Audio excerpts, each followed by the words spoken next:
Assalamualaikum warahmatullahi wabarakatuh. Salam, Om Swastiastu, Namo Buddhaya, salam kebajikan, salam sejahtera bagi kita semua. Baik, pada kesempatan kali ini kita akan membahas kembali tentang metodik pembelajaran pada pertemuan minggu lalu. Mungkin untuk kelompok pertama pada minggu lalu itu teman-teman kami yang di kelas, dan mungkin untuk pada kesempatan kali ini yang akan menjelaskan adalah Saudara Alif. Pada Saudara Alif, waktu dan layar. Baik, terima kasih. Em, untuk kelompok pertama itu mendapatkan proyek atau tugas membahas tentang salah satu metode, yaitu adalah metode AMSAL. AMSAL, metode AMSAL. Secara sederhananya, AMSAL itu berasal dari kata bahasa Arab yang artinya contoh atau mencontohkan. Secara garis besarnya, secara singkatnya seperti itu. Dan juga pengertiannya adalah metode AMSAL yaitu dengan mengumpamakan sesuatu yang abstrak dengan yang lebih konkret. Menurut Ibnul Qayyim, AMSAL adalah menyerupakan dengan sesuatu yang lain dalam hal hukumnya dan mendekatkan sesuatu yang bersifat abstrak dengan yang bersifat indrawi atau mendekatkan salah satu dari dua yang konkret atas yang lainnya dan menganggap yang satu sebagai yang lain. Jadi seperti yang sudah saya sebutkan, AMSAL adalah mencontohkan atau menyerupakan ketika memang terdapat salah satu penjelasan yang cukup sulit dijelaskan kepada peserta didik, maka tenaga pendidik atau guru bisa menyerupakan, bisa menggunakan metode AMSAL agar peserta didik dapat memahaminya dengan mudah. Itu. Nah, metode ini adalah metode yang cukup baik karena bisa masuk ke berbagai kalangan, baik dari siswa SD, siswa SMP, atau bahkan SMA sampai di perkuliahan dan sampai ibu-ibu bapak-bapak.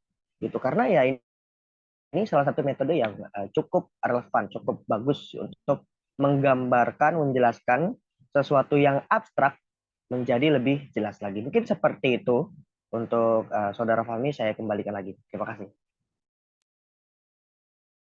Baik, terima kasih kepada Saudara Alif telah memaparkan kembali untuk penjelasan materi kelompok satu pada pertemuan minggu lalu. Selanjutnya,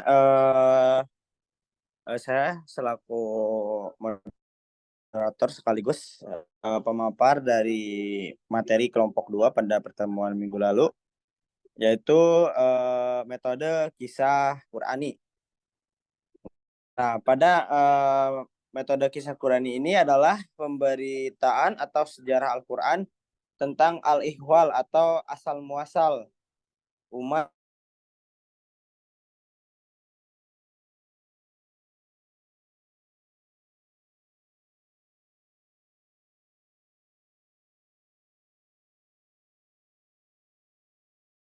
kisah Qurani ini dapat telusuri kembali ke zaman Nabi Muhammad sendiri.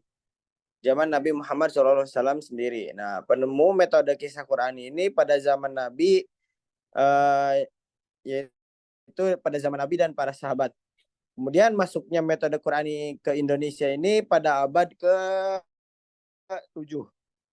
Nah, kemudian pada implementasi metode kisah Qurani ini, yang pertama ada langkah persiapan, yaitu guru mempersiapkan pokok pembahasan dan guru mengumpulkan penggalan kisah Qurani yang berhubungan dengan sub pembahasan nanti yang akan dijelaskan oleh guru tersebut.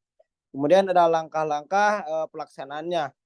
Yang pertama yaitu menyebutkan tema pokok pelajaran dan kisah Qurani yang akan disajikan. Kemudian ada kisah Qurani yang disajikan dan dianalogikakan dengan pengalaman. Kemudian yang ketiga, dalam penyampaian materi, gerakan badan, kemudian mimik muka harus mempunyai ekspresi gitu. Untuk yang keempat, ada materi pokok pelajaran disampaikan di saat klimaks atau puncak masalah dan suatu penggalan kisah. Kemudian untuk kelebihan dan kekurangan metode kisah Qurani ini, Untuk kelebihannya sendiri, satu mengaktifkan peserta didik, kedua mengarahkan emosi, dan yang ketiga mengandung pendengaran untuk mengikuti dan merenungkan maknanya. Untuk kekurangannya sendiri yaitu pemahaman menjadi sulit bagi murid, kemudian bersifat monolog dan waktu banyak terbuang. Untuk karakteristik metode kisah Qurani ini terintegrasi dalam pembelajaran PAI. Jadi guru perlu menganalisis karakter yang bisa ditonjolkan dalam kisah-kisah sesuai SK dan KD PAI, sasarannya untuk semua jenjang atau kalangan. Mungkin cukup sekian untuk kelompok 2 dalam metode kisah Qurani pertemuan minggu lalu. Kemudian selanjutnya ada metode yang ketiga yang akan disampaikan oleh saudari Alivia. Padanya waktu dan layar saya persilahkan.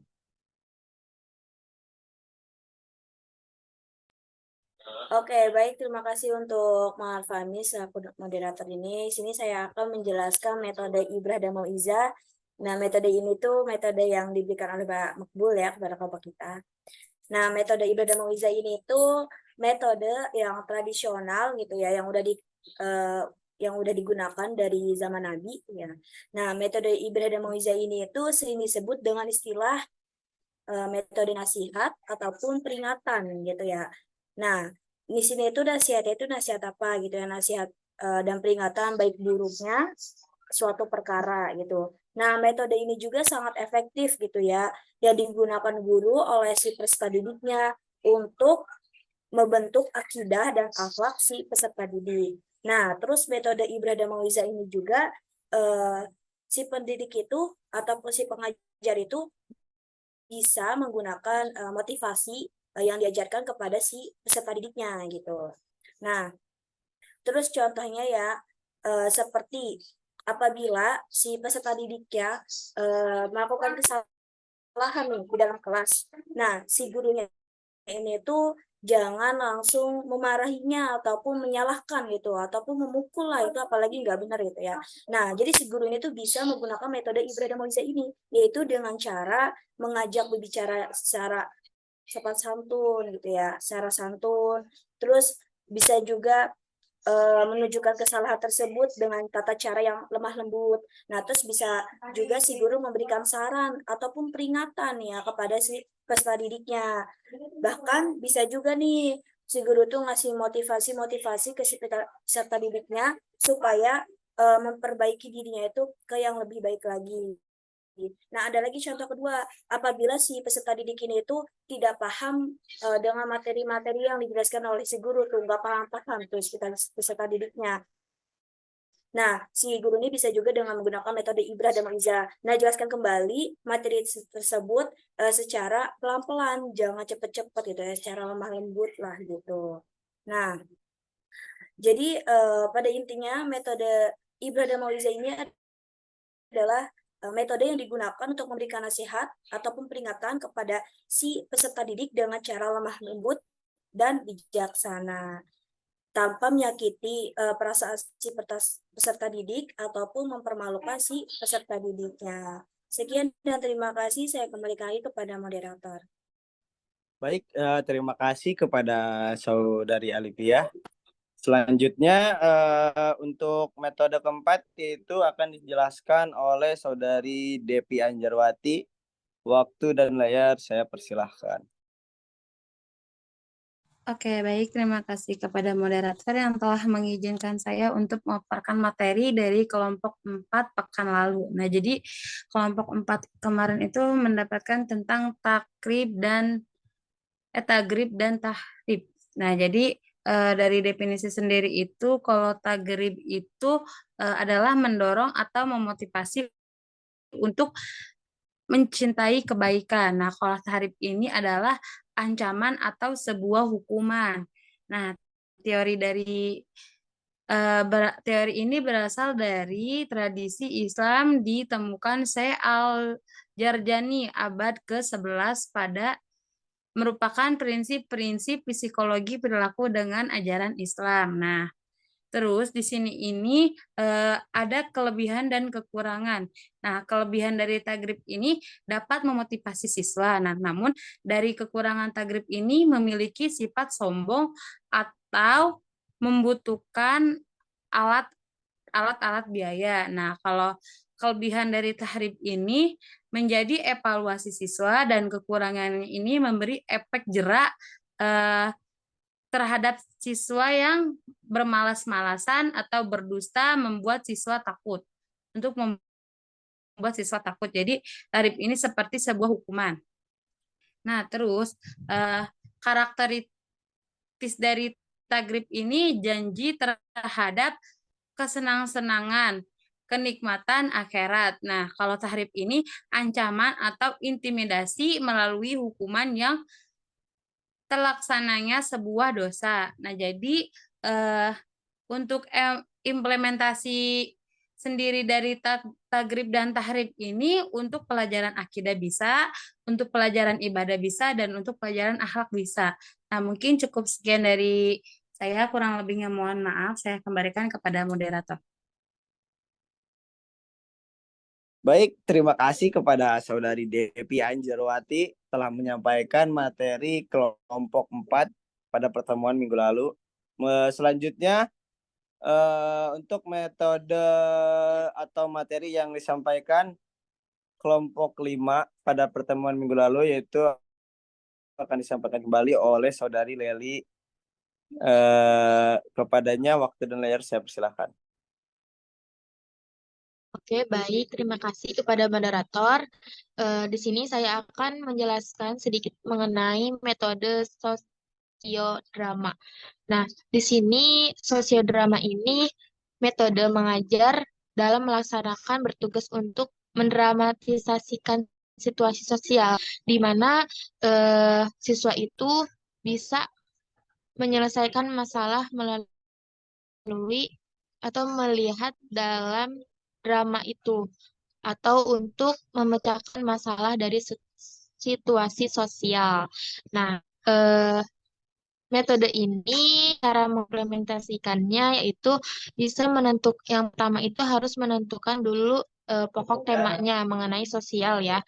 Nah, terus yang kedua itu ada mempersiapkan perannya, peran si A, peran B atau siapa yang ininya gitu. Terus yang ketiga itu melaksanakan drama itu sesuai dengan perannya masing-masing, dan lalu ada evaluasi juga untuk mengetahui apakah yang salah tersebut.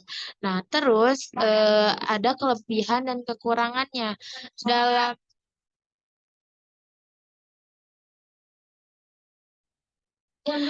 dalam kelebihan dan kekurangan di sini itu dalam metode sosiodrama ini, kelebihannya itu untuk mengalahkan siswa itu berkreativitas gitu, lebih kreatif gitu. Terus untuk bekerja sama juga, terus juga kelebihannya itu bisa lebih bertanggung jawab.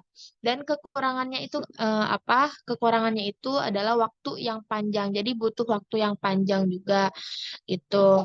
Dan